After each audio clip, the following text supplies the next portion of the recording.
ಮಾಡ್ಕೋಬೇಕು. ಈಗ ಜಾರ್ಗೆ ಕೊತ್ತಂಬರಿ ಸೊಪ್ಪು, ಪುದೀನ, ಟೊಮೆಟೊ, ಹಸಿರು ಮೆಣಸಿನ್ಕಾಯನ್ನು ಜಾರಿಗೆ ಹಾಕ್ಕೊಂಡು ಗ್ರೈಂಡ್ ಮಾಡ್ಕೊಳ್ತಾರೆ. ಮೊಟ್ಟೆ ಬೇಯಲಿಕ್ಕೆ ಇಟ್ಟಿದೆ, ಅದು ಆರುವಷ್ಟರಲ್ಲಿ, ಈಗ ಬೆಂದಿದೆ, ಅದು ಆರುವಷ್ಟರಲ್ಲಿ ಈರುಳ್ಳಿ ಕಟ್ ಮಾಡ್ಕೊಂಡು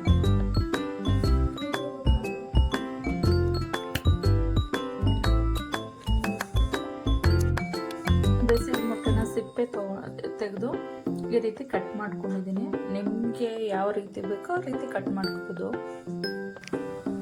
ಈಗ ಮೊದಲಿಗೆ ಪ್ಯಾನ್ ಇಟ್ಕೊಂಡಿದ್ದೀನಿ, ಅದಕ್ಕೆ ಸ್ವಲ್ಪ ಎಣ್ಣೆ ಹಾಕೊಳ್ಳೋಣ. ಸ್ವಲ್ಪ ಸೋಂಪು, ಒಂದು ಏಲಕ್ಕಿ, ಸ್ವಲ್ಪ ಒಂದು ಅನಾನಸ್,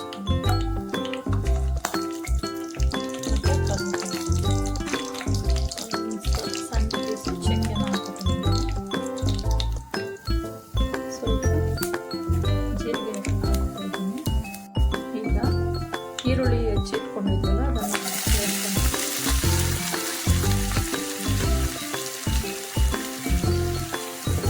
ಈರುಳ್ಳಿಯನ್ನು ಕಲರ್ ಚೇಂಜ್ ಆಗೋವರೆಗೆ ಚೆನ್ನಾಗಿ ಹುರ್ಕೊಳ್ಳೋಣ.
ಈಗ ಈರುಳ್ಳಿ ಗೋಲ್ಡನ್ ಬ್ರೌನ್ ಕಲರ್ ಆಗಿದೆ. ಈಗ ಇದಕ್ಕೆ ಒಂದು ಸ್ಪೂನ್ ಶುಂಠಿ ಬೆಳ್ಳುಳ್ಳಿ ಪೇಸ್ಟ್ನ ಸೇರಿಸ್ಕೊಂಡಿದ್ದೀನಿ. ಇದನ್ನು ಚೆನ್ನಾಗಿ ಹಸಿ ವಾಸನೆ ಹೋಗೋವರೆಗೂ ಹುರ್ಕೋಬೇಕು. ಯಾರೆಲ್ಲ ಮೊದಲನೇ ಬಾರಿಗೆ ನನ್ನ ಚಾನಲ್ನ ನೋಡ್ತಾ ಇದ್ದೀರಾ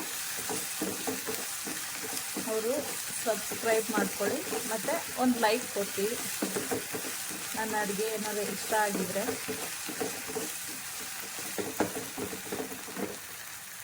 ಈಗ ರುಬ್ಬಿಟ್ಕೊಂಡಿದ್ವಲ್ಲ ಆ ಮಸಾಲೆನ ಸೇರಿಸೋಣ. ಈಗ ರುಬ್ಬಿಟ್ಕೊಂಡಿದ್ನಲ್ಲ ಆ ಮಸಾಲೆನ ಸೇರಿಸ್ತಾ ಇದ್ದೀನಿ.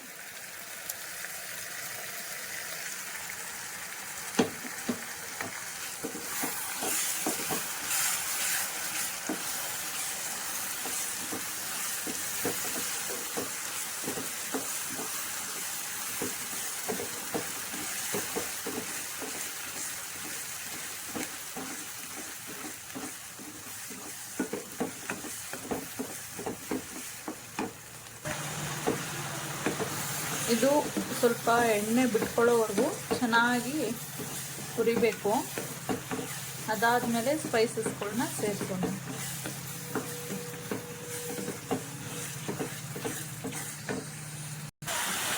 ಈಗ ಇದು ಸೈಡಲ್ಲೆಲ್ಲ ಎಣ್ಣೆ ಬಿಟ್ಟಿದೆ. ಈಗ ಇದಕ್ಕೆ ಗರಂ ಮಸಾಲ,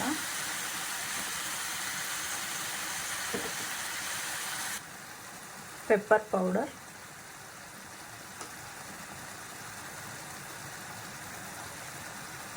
ಅರಿಶಿನ ಪುಡಿ, ಒಂದು ಸ್ಪೂನು ಜೀರಿಗೆ ಪೌಡ್ರು, ಒಂದು ಸ್ಪೂನು ಧನಿಯಾ ಪೌಡರ್.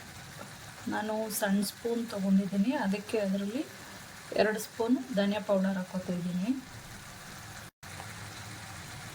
ಅಚ್ಚ ಖಾರದ ಪುಡಿ, ನಿಮಗೆ ಖಾರ ಎಷ್ಟು ಬೇಕು ನೋಡ್ಕೊಂಡು ಹಾಕ್ಕೊಳ್ಳಿ. ನಾನು 2 ಸ್ಪೂನ್ ಸೇರಿಸ್ತಾ ಇದ್ದೀನಿ, ಯಾಕಂದರೆ ಹಸಿಮೆಣಸಿನ್ಕಾಯಿನೂ ಹಾಕಿದ್ದೀನಿ ಅದಕ್ಕೋಸ್ಕರ. ಮತ್ತು ರುಚಿಗೆ ಎಷ್ಟು ಬೇಕಷ್ಟು ಸಾಲ್ಟು. ಈಗ ಇದನ್ನೆಲ್ಲ ಚೆನ್ನಾಗಿ ಮಿಕ್ಸ್ ಮಾಡ್ಕೊಳ್ಳೋಣ. ಸ್ವಲ್ಪ ಚೆನ್ನಾಗಿ ಎಣ್ಣೆ ಬಿಡೋವರೆಗೂ ಇದನ್ನು ಚೆನ್ನಾಗಿ ಹುರ್ಕೊಳ್ಳೋಣ.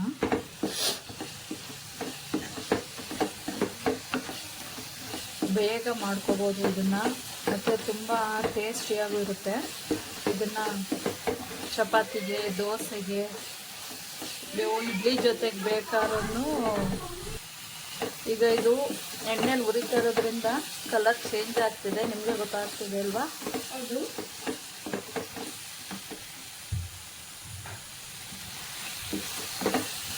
ಈಗ ಇದಕ್ಕೆ ಎಷ್ಟು ಬೇಕು ಅಷ್ಟು ಸ್ವಲ್ಪ ಗ್ರೇವಿ ಎಷ್ಟು ಥಿಕ್ನೆಸ್ ಬೇಕು ನೋಡಿಕೊಂಡು ಅದಕ್ಕೆ ನೀರು ಸೇರಿಸ್ಕೊಳ್ಳೋಣ.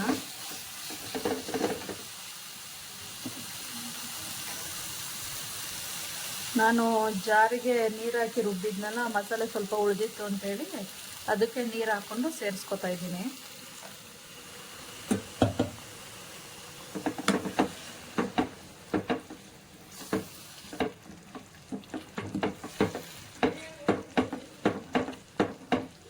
ನಿಮಗೆ ಎಷ್ಟು ಕನ್ಸಿಸ್ಟೆನ್ಸಿ ಬೇಕು, ಎಷ್ಟು ಥಿಕ್ನೆಸ್ ಬೇಕು ನೋಡಿಕೊಂಡು ನೀವು ಸೇರಿಸ್ಕೊಳ್ಳಿ.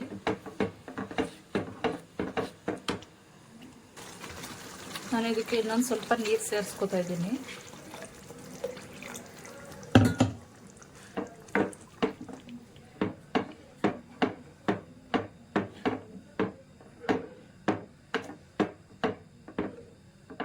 ಈಗ ಇದು ಕುದಿ ಬಂದಮೇಲೆ ನಾನು ಇದಕ್ಕೆ ಒಂದೆರಡು ಮೊಟ್ಟೆನ ಒಡೆದು ಹಾಕೋತೀನಿ.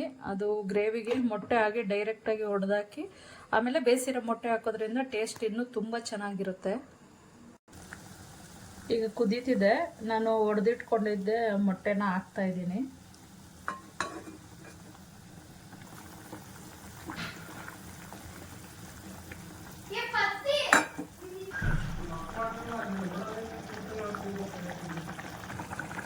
ಇದು ಮೊಟ್ಟೆ ಸ್ವಲ್ಪ ಬೆಂದ ಮೇಲೆ ಅದನ್ನು ಹಂಗೆ ತಿರ್ವಾಕೊಳ್ಳೋಣ. ಈಗ ಇದು ಮೊಟ್ಟೆ ಬೆಂದಿರುತ್ತೆ, ಅದನ್ನು ನಿಧಾನಕ್ಕೆ ತಿರ್ವಾಕೊಳ್ಳಿ. ಈಗ ತಿರ್ವಾಕಿದ್ದೀನಿ, ಕಾಣಿಸ್ತಿದೆ ಅಲ್ವಾ? ಈಗ ಇದೊಂದು 5 ನಿಮಿಷ ಬೆಂದ ಮೇಲೆ ಅದು ಕಟ್ ಮಾಡಿ ಇಟ್ಕೊಂಡಿದ್ವಲ್ಲ ಮೊಟ್ಟೆಗಳನ್ನ ಸೇರಿಸೋಣ. ಈಗ ಕಟ್ ಮಾಡಿ ಇಟ್ಕೊಂಡಿದ್ವಲ್ಲ ಮೊಟ್ಟೆಗಳನ್ನೆಲ್ಲ ಇದಕ್ಕೆ ಸೇರಿಸ್ಕೊಳ್ಳೋಣ.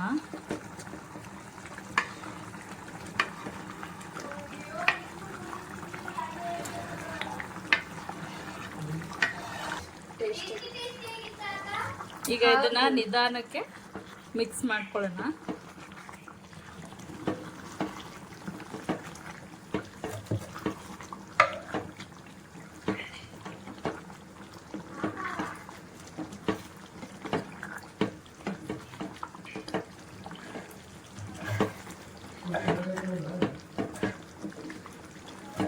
ಸಾರಿ ಫ್ರೆಂಡ್ಸ್, ನಮ್ಮನೇಲಿ ಡಿಸ್ಟರ್ಬೆನ್ಸ್ ಜಾಸ್ತಿ. ನನ್ನ ಮಗಳು ತರಲೆ ಬಂದು SLC 8:30 ಕ್ಲಾಸ್ ಬಿಡ್ತಾರೆ, ಹಂಗೂ ಬಂದೇಡ್ಕೆ ತರಲೆ ಮಾಡ್ತಾಳೆ. ಅವ್ರ ಅಪ್ಪನೂ ವಟ ವಟ ಅಂತಾನೇ ಇರ್ತಾರೆ. ಸ್ವಲ್ಪ ಸಪ್ಪೆ ಆಗಿತ್ತು ಅಂತ ಸಾಲ್ಟ್ನ ಸೇರಿಸ್ಕೊತಾ ಇದ್ದೀನಿ. ಈಗ ಸ್ವಲ್ಪ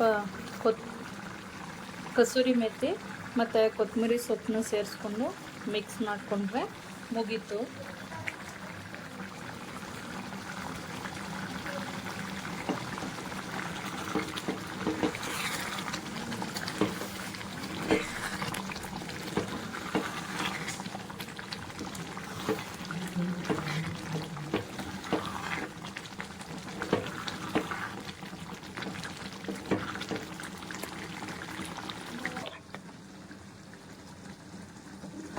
ಈಗ ಇದು ರೆಡಿಯಾಗಿದೆ. ಇದ್ರ ಜೊತೆಗೆ ಚಪಾತಿ, ಗ್ರೇವಿ ಅಥವಾ ಏನಾದ್ರು ರೈಸ್ ಐಟಮ್ಮು ಮಾಡಿಕೊಂಡು ಅದ್ರ ಜೊತೆಗೆ ಗ್ರೇವಿ ಹಾಕೊಂಡು ತಿನ್ನೋದಕ್ಕೆ ತುಂಬ ಸೂಪರಾಗಿರುತ್ತೆ. ಒಂದ್ಸರಿ ಟ್ರೈ ಮಾಡಿ. ಲಾಸ್ಟಲ್ಲಿ ಒಂದು ಮಾತು ಏನು ಅಂದರೆ, ಬೆಳಗ್ಗೆನೂ ಎಲ್ಲ ಮಕ್ಕಳೆಲ್ಲ ಸ್ಕೂಲ್ಗೆ ಹೋಗ್ತಾರೆ, ಒಟ್ಟಿಗೆ ಕೂತ್ಕೊಂಡು ಊಟ ಮಾಡೋಕ್ಕಾಗೋದಿಲ್ಲ, ಒಬ್ಬೊಬ್ರು ಒಂದೊಂದು ಜಾಗದಲ್ಲಿ ಇರ್ತೀರ. ನೈಟ್ ಆದರೂ ಎಲ್ಲರೂ ಒಟ್ಟಿಗೆ ಕೂತ್ಕೊಂಡು ಜೊತೆಯಲ್ಲಿ ಊಟ ಮಾಡಿ. ಓಕೆ, ಬಾಯ್.